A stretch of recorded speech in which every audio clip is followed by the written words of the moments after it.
Shri Gurubhyo Namaha, children. I welcome you all to our online learning initiative, Ekalaiva. In this video, we are going to see about the gametogenesis in female reproductive system. The gametogenesis, already you know that is the process of production of gametes.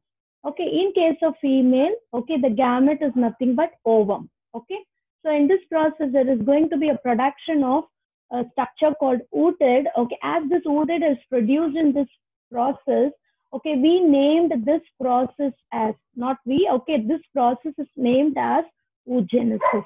Okay, so in this video, we are going to see about that oogenesis only. Okay, so oogenesis, as I told you, it is a process of formation of mature female gametes. Okay, and which is the location of this oogenesis?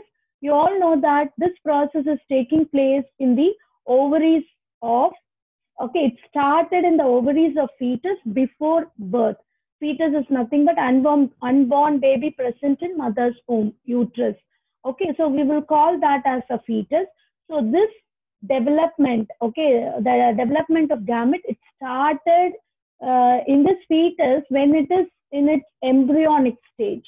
Okay, so and this process, which is started in at the embryonic stage, okay, will continue. And this is, okay, that is production of functional ovum, mature ovum.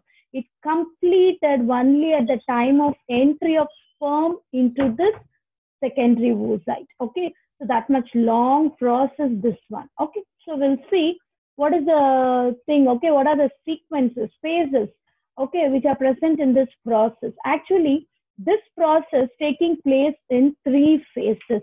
So what are the 3 phases when you see? Multiplication phase, okay, the same thing what we have seen in case of male, okay, multiplication phase, growth phase, and maturation phase. Okay, so these 3 phases, actually it is taking place in 5 stages. Okay, so multiplication phase, it starts with multiplication phase. So what is multiplication? Increase in number. Okay, so you know already in the structure of ovaries we have seen that the ovary, okay, it is externally surrounded by the structure called germinal epithelium. And this germinal epithelium contains few cells called egg mother cells. Okay, and that egg mother cell is called oogonia. Okay, and this oogonia, they are diploid in nature. Mother cells, always gamete mother cells are diploid in nature. Only when it is undergoing meiotic cycle, there is a reduction in the number of gametes. Okay, so this diploid oogonia of that germinal epithelium, okay, it undergoes its multiplication by the process of mitosis. Okay, it multiplies by the process of mitosis. Okay, that is enough number of oogonia. Okay, it is produced and by the process of mitosis. What is the cell division actually taking place here when you see? It is mitotic cell division. It undergoes mitosis to produce, okay, that repeatedly until many diploid oogonia are formed. Enough number of oogonia are formed. Okay, that is by the 25th week of that fetus in mother's womb. By that time itself, okay, all those, that is couple of millions of oogonia produced in the ovaries of that fetus. Okay, after that, no more oogonia is going to be formed in that ovary. Okay, so that oogonia formation, it ends by the 25th week of that fetus. Okay, so oogonium has been formed by mitotic division, and then this oogonia undergoes meiotic cycle. It starts its meiotic cycle. Okay, that is in that fetal ovary. Okay, so after starting that meiotic cycle, actually what happens now, this oogonia will be undergoing that meiotic cycle, and it will be forming the structure called as primary oocyte. And that cycle is not over. Okay, it started meiotic cycle, that is meiosis 1. Meiosis, you know that it is taking place in 2 stages, meiosis 1 and meiosis 2, 2 phases. So meiosis 1 started and it get arrested at prophase 1. Okay, at the stage of prophase 1, it get arrested. Okay, so that is it stops. Okay, this meiotic division first cycle is not completed. You know, okay, prophase, metaphase, anaphase, and telophase. Okay, but here, okay, what happens? No, it gets temporarily arrested at this prophase one, and this structure where it is surrounded by the follicular cells, we used to call it as primary oocyte. So primary oocyte is formed. Okay, couple of millions of these structures are formed in the ovaries of fetus. Okay, so after the birth of the baby, okay, and there will be a childhood. Okay, during that time, what will happen? That is right from the birth till that particular female, okay, girl attains her puberty. In that period of time, what will happen? Most of this primary oocytes will degenerate. Okay, that is, it will disappear. Okay, automatically it will disappear. Okay, so at the time of puberty, when you see, each ovary of that girl will have only 60,000 to 80,000 of this primary oocyte. At the time of puberty, that ovaries will have, each ovary will have only 60,000 to 80,000 of this primary oocyte. Okay, so this is, okay, the first division, that is multiplication is over. Then after that multiplication, there is growth phase. Okay, so before that puberty, what will happen? Okay, this primary oocyte, using the nourishment given by the follicular cells, it grows in its size. Once it grows enough, okay, that process leads to the puberty. Okay, so that time, what happens? When the girl, okay, attain the puberty, that time what will happen? This primary oocyte, okay, started in fetal stage. It get arrested at that prophase one. Okay, so right from the birth till this puberty, it is in that prophase one state only. Okay, that meiotic division was not okay, completed all this time. So only at the time of puberty, this primary oocyte started its meiotic one. That is, it is from prophase one. Okay, it is proceeding with the other three phases. Prophase one, okay, it leads to that, what is that next phase? Metaphase one, then anaphase one, then telophase one. So first meiotic cycle is over. And what are the products of this first meiotic cycle? When you see here, two unequal cells are produced, whereas in case of spermatogenesis, first meiosis, that time itself I told you, first meiosis is producing two equal cells, but here it is two unequal cells are produced. And what are those cells? When you see, it is secondary oocyte and first polar body, okay, which even we can call this as polocyte. Yes, first polar body, secondary oocyte and first polar body. Okay, then this secondary oocyte, okay, which has been formed by this meiotic division, it is undergoing further maturation. So this phase, it is actually maturation phase. Okay, it is undergoing its further maturation. Okay, it started surrounding, okay, started surrounded by okay, many layers of that follicles. Okay, so what happens now? The follicle cells surrounding the primary follicle, okay, which contains the secondary oocyte. Primary follicle is containing the secondary oocyte. Okay, when it is surrounded by more and more numbers of that follicular cells, we will call that structure as secondary follicle. And further, this secondary follicle matures into the structure called tertiary follicle. Tertiary follicle. Okay, and this tertiary follicle, okay, will be formed into the structure. Will be formed into the structure with the fluid-filled cavity. Okay, that structure with the fluid-filled cavity, we will call it as a Graafian follicle, which is otherwise called ovarian follicle. Which is otherwise called ovarian follicle. Okay, we'll see about the structure of Graafian follicle. Okay, that is Very important 3 mark question. Okay, with the diagram, you have to describe the structure.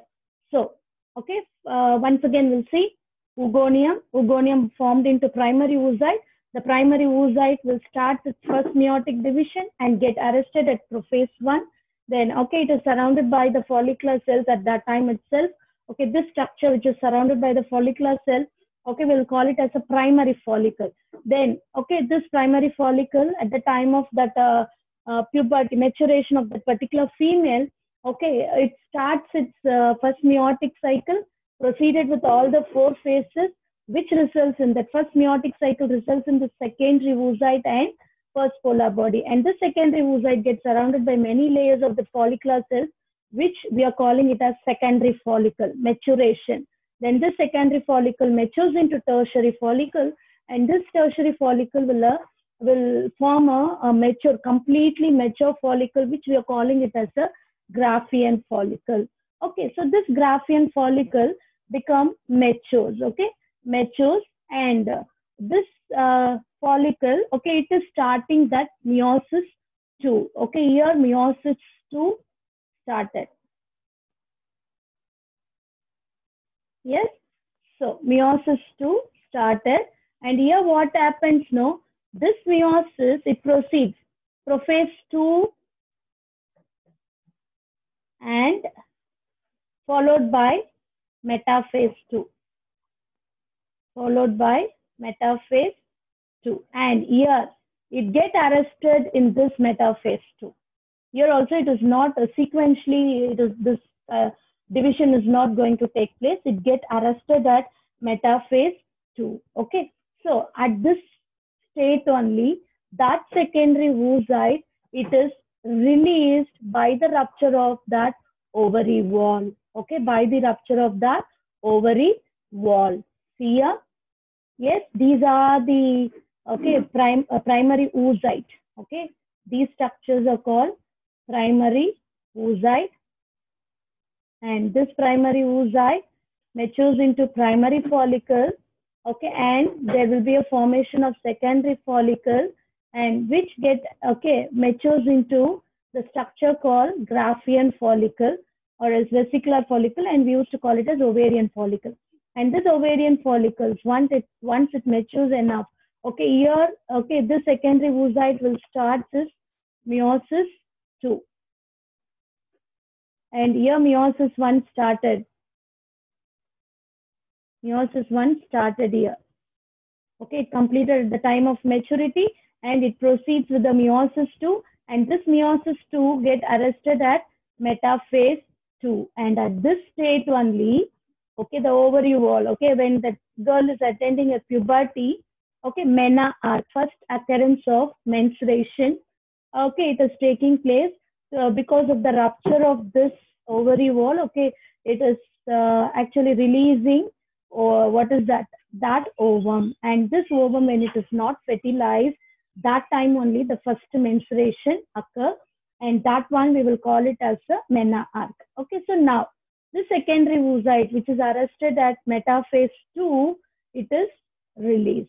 And what happens to this secondary oocyte? Okay, it is having, okay, this ovary is enclosed by the fimbria of fallopian tube, and it is taken by the fallopian tube. Okay, it is taken by the fallopian tube. Okay, so inside the fallopian tube, we know that the ciliated epithelium will result in the movement of this secondary oocyte, and if it happens to meet sperm, okay, when it is fertilized by sperm, that is when the sperm enters this, okay, so the oocyte will be there in the fallopian tube. Suppose if the sperm entering this secondary oocyte, at the time of this sperm entry only, it started proceeding its meiosis 2. Okay, so metaphase promoting factor is broken down and anaphase promoting complex induced. Okay, metaphase promoting factor, MPF, it has been broken down so that Okay, it will not continue to be in that state. And the next one, anaphase promoting complex is induced, so that from that metaphase 2, at the time of the sperm entry, okay, it is going to anaphase 2, and it proceeds that telophase 2,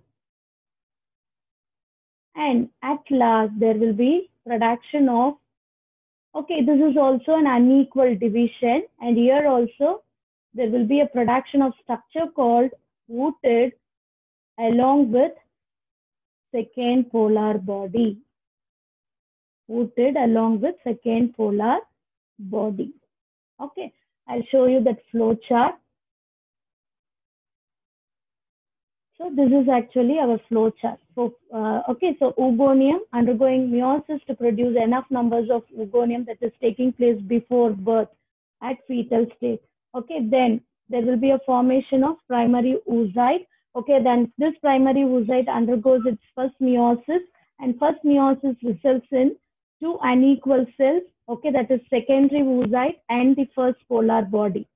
Okay, secondary oocyte and first polar body. Actually, it is not so certain that what happens to this first polar body, whether it is undergoing further division or it is getting degenerated. Okay, we will consider that it is undergoing further division. Okay, so this secondary oocyte, it is okay, at once after the formation of secondary oocyte, what will happen? It goes into that meiosis 2 year. Okay, and here only because of this thing. Okay, so it undergoes meiosis 2 year, and this meiosis 2, okay, it get arrested at metaphase. And at this state only it is released from the ovary, and this ovary, as soon as when it is releasing, it is okay taken by the fallopian tube, and in the fallopian tube, if it happens to meet the sperm, okay, so you can see entry of sperm into the egg. If okay, there is an entry of sperm into that, if there is fertilization, this meiosis, okay, it proceeded to the further two phases, that is anaphase and telophase. So meiosis 2 completed here, which results in the production of, okay, actually the structure called ooted and the second polar body. Okay, so the result of the product of this oogenesis, when you see, that is one ooted, okay, which matures into a functional ovum. Okay, that functional ovum, okay, that is very clearly we can call it as a fertilized ovum. That fertilized ovum is our zygote. Okay, fertilized ovum, and here, okay, this is one polar body. Okay, actually here this first polar body will divide into two, and this is producing two polar bodies, 1, 2, and 3. So the result of oogenesis is one ooted, okay, there is one functional ovum we can say, and 3 polar bodies, and all these polar bodies, okay, they don't have any function to play in this process of reproduction, they will degenerate. So fertilized ovum is reduced, and this process we will call this as our oogenesis. Okay, children, and suppose, so if fertilization occurs, so all these things, fertilized ovum is going to be developed. Suppose if fertilization is not there, what will happen? When you see the follicular cells, the granular cells which is surrounding, it remains in the ovary itself. It is not only the secondary oocyte, this structure is released out. Okay, all other structures, it remains inside the ovary, which will develop into the structure, a yellow body called corpus luteum. Okay, that is the granular cells, the follicular cells which were surrounding that secondary oocyte. After the release of that secondary oocyte, they developed into the structure called corpus luteum, and this corpus luteum is acting as a temporary endocrine gland, and this structure is responsible for the production of progesterone. And what is the other female hormone? Estrogen. And those estrogen, it is produced by these follicles. Estrogen is produced by this follicles, which is responsible for the further maturation of all these follicles. Okay, and this progesterone is responsible for maintaining the endometrium for implantation. It is very important. So this corpus luteum temporarily it is acting as the endocrine gland and it is producing progesterone. If fertilization occurs, for that 9 month of gestation, this progesterone will be there and it is continuously producing progesterone. Sorry, this corpus luteum will be there and it is continuously producing progesterone. In the absence of fertilization, what will happen when you see this progesterone little by little, it is undergoing degeneration. It is degenerated, and because of this degeneration, okay, it leads to the formation of a white body, which we are calling it as, sorry children, corpus albicans. Okay, corpus albicans. So, okay, when this corpus luteum undergoing this degeneration, it cannot produce progesterone, and this is a signal for menstruation. So because, okay, there is no ovum formation, there is no zygote, there is no formation, no chance for the formation of embryo, and there is no need for implantation. So automatically, the endometrial wall breaks, which leads to the process called menstruation. About that menstruation, we'll see it in our next video. So this is complete oogenesis process. And next, when you see this, okay, we completed oogenesis process. So the next one, we'll see about the structure of Graafian follicle and the structure of ovum. Okay, Graafian follicle, when you see, it contains, okay, an oocyte surrounded by one or more layers of granulosa cells. Okay, it is surrounded by one or more layer of, okay, this is actually granulosa cell. Yes. Okay, I'll show you the next picture. It will be clear there. So it is surrounded by the granulosa cell, and this granulosa cells are further surrounded by two membranes, which we are calling it as theca interna and theca externa. Okay, we will call them as theca interna and theca externa. Okay, so oocyte surrounded by granulosa cells. Okay, granulosa cells. See, you can see this is granulosa cells. This structure surrounded by granulosa cells, and this granulosa is surrounded by two layers, that is theca interna and theca externa. This is theca interna and there will be theca externa, external membrane and internal membrane. Okay, as it is surrounding our secondary oocyte, okay, it is named theca externa and theca interna. Okay, so this is about these two structures. Then there is, okay, next to that, okay, there will be a thick transparent non-cellular layer, which is called zona pellucida, okay, which is surrounding our secondary oocyte, okay, within the Graafian follicle. So it is a transparent non-cellular layer which is made up of a glycoprotein, and this glycoprotein, partly it is produced by the granulosa cell and partly it is produced by the oocyte. I'll show you the structure so that it will be clear. See, so in this structure, this is actually zona pellucida. Okay, this zona pellucida, okay, that is, this is granulosa cells, this brown color structures. Okay, here it is very clear. This black color layer is zona pellucida, and this zona pellucida is a non-cellular structure which is composed of glycoproteins, and those glycoproteins are produced partly by this granulosa cells and partly by secondary oocyte itself. Okay, and this secondary oocyte attached to the walls of this what is that granulosa cell by the pedicel-like structure called cumulus oophorus. Cumulus oophorus.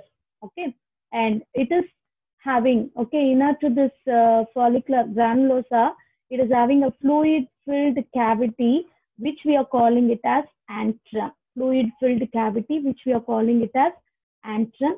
And this fluid, which is present inside this antrum, we used to call it as liquor folliculi. We used to call it as liquor folliculi.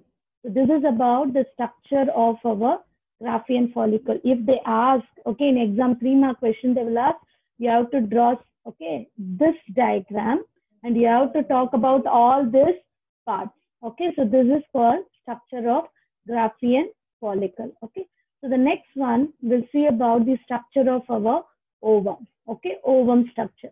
So ovum, you know that it is spherical in shape. Okay, and it is almost without yolk. Okay, this ovum which is produced. So without yolk, it is we used to call it as alecythal. Okay. Then it contains cytoplasm, and the cytoplasm of this oocyte, okay, we used to call it as ooplasm. Okay, it contains a large nucleus, and this cytoplasm is acting as a reserve for the food. Okay, when it is developing into the zygote, and when the zygote is developing into embryo, this food is this nutrient which is reserved in the cytoplasm is used. Okay, and like that of Graafian follicle, this egg also, okay, because from that only it is developed. No, it is also surrounded by these two layers, that is zona pellucida and corona radiata, and there will be and it is surrounded by a plasma membrane, animal cell. Outer plasma membrane will be there, and in between this zona pellucida and plasma membrane, there will be a space, and that space we will call it as perivitellin space. Okay, this plasma membrane and zona pellucida will be having this perivitellin. This space is called perivitellin phase, and this is the corona radiata. And this corona radiata, even it is present in case of our Graafian follicle also. I'll show you that. See, this Graafian follicle also, it is surrounded by this granulosa cells, and this granulosa cells we used to call it as corona radiata. And this zona pellucida and corona radiata, even it is present in case of our ovum also. Okay, so this is about the structure of our functional ovum. Okay, so can you find out the difference between ovum structure and Graafian follicle structure? Okay, both the things repeatedly it was asked in board exam. So without confusion, please try to answer for this question. Okay, and the next one, the last one, when you see hormonal control of this oogenesis. As a Tophoid spermatogenesis, this process also, okay, it is under the control of the hypothalamus, pituitary gland. Okay, hypothalamus is producing anterior lobe, it is producing, hypothalamus is producing gonadotropin releasing hormone, which is inducing the anterior lobe of pituitary to produce this follicular stimulating hormone and luteinizing hormone. These hormones helps in the development and maturation of follicles. So the follicles will produce estrogen, then corpus luteum will produce progesterone, which is responsible for all that secondary sexual character and all that process, that is ovum production. Everything is under the control of those hormones, that is estrogen and progesterone. See, and even here we have feedback regulation. Okay, so feedback regulation in the sense, wait, I'll show you. So in the same way, here hypothalamus is producing gonadotropin releasing hormone, which is inducing pituitary gland to produce follicular stimulating hormone and luteinizing hormone. And this luteinizing hormone is inducing, okay, both the things inducing our ovaries. Ovaries in the sense, follicles will produce estrogen and corpus luteum will produce progesterone. So two ovarian hormones are produced, okay, which are responsible for the process of ovulation and the maintenance of endometrium, everything. And in increased concentration, if more and more amount of these hormones are going to be produced, okay, it will negative, okay, that is negative feedback mechanism. It will go and inhibit this hypothalamus, and so there is no production of gonadotropin releasing hormone, and there is no stimulation of pituitary gland to produce this FSH and LH. This hormonal control is acting in this process of oogenesis. Thank you, children.